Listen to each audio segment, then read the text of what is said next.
অনেকেই হয়তো ভূত প্রেত বিশ্বাস করে না, তবে রহস্যময় অনেক ঘটনার সমাধান আজ পর্যন্ত বিজ্ঞানীরাও করতে পারেনি। বিশ্বের আনাচে কানাচে অনেক রহস্যময় ঘটনা প্রতিদিনই ঘটে, যার ব্যাখ্যা জানা নেই কারো। ঠিক তেমনি মাঝ সমুদ্রে অসংখ্য অপ্রাকৃত ঘটনার সাক্ষী হয়েছেন অনেকেই। মাঝ সমুদ্র থেকে অদৃশ্য হয়ে যাওয়া জাহাজ সম্পর্কে কখনো শুনেছেন? এমন কয়েকটি বিস্ময়কর কাহিনী আছে যা হয়তো আপনার অজানা, অবিশ্বাস হলেও সত্য। নিখোঁজ হয়ে যাওয়া জাহাজগুলো সম্পর্কে ব্যাখ্যা দিতে পারেনি বিজ্ঞানীরাও। হয়তো ভাবছেন জাহাজগুলো যাত্রীসহ ডুবে গেছে।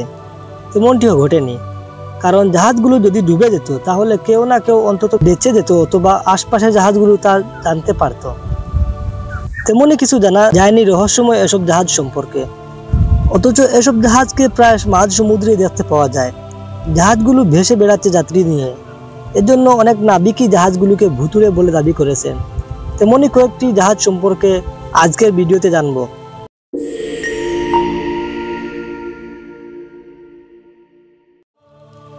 এই জাহাজটির নাম হচ্ছে এল কেলুচে। বাতাসহীন এক রাতে হঠাৎ এল কেলুচে এক জাহাজের পাশ দিয়ে ভেসে যাচ্ছিল। ভুতুড়ে এই জাহাজ থেকে গানের সুর ও মানুষের হাসির শব্দ শোনা যাচ্ছিল, এমনই মন্তব্য করেন কয়েকজন নাবিক। চিলির উপকূলের দিকে এল কেলুচে যাচ্ছিল তখন। দূর থেকে জাহাজটি কেউ দেখতে পায় না। কুয়াশার মাঝ থেকে হঠাৎই জাহাজটি ভেসে ওঠে, আবার সেভাবে মিলিয়ে যায়। স্থানীয়দের দাবি জাহাজটি অন্য জাহাজকে সাহায্য করে। যারা সমুদ্র এবং এর বাসিন্দাদের ক্ষতি করতে চায় তাদের শাস্তি দেয়। বিশেষজ্ঞদের মতে জাহাজটির ক্রু ও নাবিকরা যাত্রী নিয়ে চিলির এ উপকূলীয় এলাকায় ডুবে মারা গিয়েছিল। Erebus and terror. 1945 সালের 18 মে গ্রেট ব্রিটেনের থেকে রাজকীয় জাহাজ এরেবাস এন্ড টেরর কানাডার আর্কটিকের উদ্দেশ্যে ইংল্যান্ডের উপকূলে ছেড়ে যায়। স্যার জন ফ্রাঙ্কলিনের নেতৃত্বে বৈজ্ঞানিক অভিযানটি ও নর্থ ওয়েস্টের প্যাসেজের জলসীমাকে পেরিয়ে যাওয়ার সিদ্ধান্ত নেয়। তবে মারাত্মক ভুলের কারণে 134 জন সেনা ও নাবিকদের মধ্যে কেউ আর ফেরেননি। পরে উদ্ধার মিশনে নেমেই অংশগ্রহণকারীরা আবিষ্কার করেন জাহাজটি সম্ভবত কিং উইলিয়াম দ্বীপের কাছে একটি বরফের সঙ্গে ধাক্কা খেয়ে সেখানেই ডুবে আটকে পড়েছিল। তবে উদ্ধার করা যায়নি জাহাজটিকেও অনেকেই মাঝ সমুদ্রে এখনো দেখতে পান। কোপেনহেগেন। রিও দে লা প্লাটা ছেড়ে জাহাজ কোপেনহেগেন অস্ট্রেলিয়ার দিকে যাত্রা শুরু করে 1928 সালের 14 ডিসেম্বর। জাহাজটি তখনকার সময়ের সেরা এক জাহাজ ছিল। জাহাজটি খুব সুন্দর করে সাজানো গুছানো ছিল। উন্নত মানের রেডিও ছিল সহায়ক ইঞ্জিনের সঙ্গে। বড় কয়েকটি লাইফবোটও ছিল জাহাজে। কোপেনহেগেন জাহাজের নাবিক রেডিওতে উইলিয়াম ব্লুমারের সঙ্গে যোগাযোগও রেখেছিলেন। তবে 21 ডিসেম্বর জাহাজটির রেডিও সংযোগ বন্ধ হয়ে যায়। একেবারে লাপাত্তা হয়ে যায় জাহাজটি। যদিও এর রহস্যজনক নিখোঁজ হওয়া সম্পর্কে অনেক তথ্য রয়েছে। সম্ভবত জাহাজটি একটি আইসবার্গের সঙ্গে ধাক্কা খেয়ে ডুবে গেছিল বলে ধারণা করেন বিজ্ঞানীরা। এই ঘটনা ঠিক 2 বছর পর অন্য জাহাজের নাবিকরা জাহাজটিকে সমুদ্রে ভেসে বেড়াতে দেখেছেন। ইউরিডাইস। ব্রিটিশ নৌবাহিনীর একটি প্রশিক্ষণ জাহাজ আকস্মিকভাবে বরফের খণ্ডের সঙ্গে ধাক্কা খেয়ে ধ্বংস হয়ে যায়। জাহাজটিতে ক্রু নাবিক সহ 364 জন যাত্রী ছিলেন।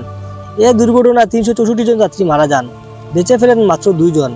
প্রত্যক্ষদর্শীরা জানান বরফখণ্ড নয় বরং আইল অব ওয়েটারের কাছে ভেসে বেড়ানো এক ভুতুড়ে জাহাজের সঙ্গে সংঘর্ষ হয়। ওই ভুতুড়ে জাহাজটির নাম ইউরিডাইস। রহস্যময় জাহাজটিকে অনেকেই সমুদ্রের পাশাপাশি স্থল থেকে ভাসতে দেখেছেন। 1930 সালে একটি ব্রিটিশ সাবমেরিন রহস্যময় জাহাজের মুখোমুখি হয়েছিল।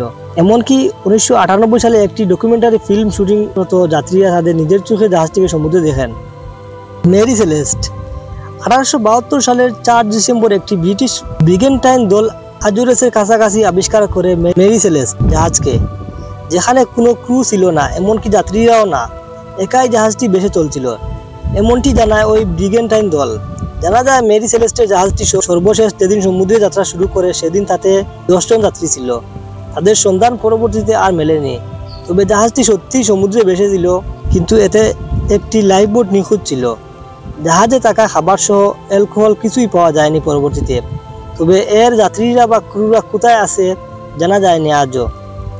উদ্ধারের পর জাহাজটিকে জিব্রাল্টারে নিয়ে যাওয়া হয়েছিল। সেখানে ব্রিটিশ কর্তৃপক্ষ তদন্ত শুরু করে। তারা নিখোঁজ যাত্রীদের কোনো সূত্র খুঁজে পায়নি। এরপর লোক মুখে ছড়িয়ে পড়ে জাহাজটিতে জলদস্যুরা আক্রমণ করে সবাইকে মেরে ফেলেছে। তবে এর সত্যতা আজ পর্যন্ত মেলেনি। The fly Dutchman. The fly Dutchman কোনো জাহাজের নাম নয়, এটি নাবিকের নাম। বিখ্যাত কিংবদন্তি ক্যাপ্টেন হেনরিক ভেন্ডারকেন তার সম্পর্কে বলেছিলেন, 17তম শতাব্দীর ইস্ট ইন্ডিয়া কোম্পানিতে দায়িত্ব পালন করেছিলেন ফ্লাই ডাচম্যান। সমুদ্র যাত্রার সময় কেপ অফ গুড হোপের কাছে এসে হিংস্র ঝড়ের কবলে পড়েছিল নাবিক। দুঃসাহসী ক্যাপ্টেন অনেক চেষ্টা করেও জাহাজ যাত্রীদের বাঁচাতে পারেননি। জাহাজটিকে নাকি মাঝ সমুদ্রে অনেকবার দেখা গেছে। সুপ্রিয় দর্শক, এই ভিডিওতে যদি কোনো তথ্য ভুল থাকে তাহলে সেটি আমার অনিচ্ছাকৃত। আমি এগুলা গুগল থেকে সংগ্রহ করেছি। আশা করি সবার ভিডিওটা ভালো লাগবে, আর এরকম ভালো ভালো ভিডিও পেতে আমাদের চ্যানেলটি সাবস্ক্রাইব করবেন।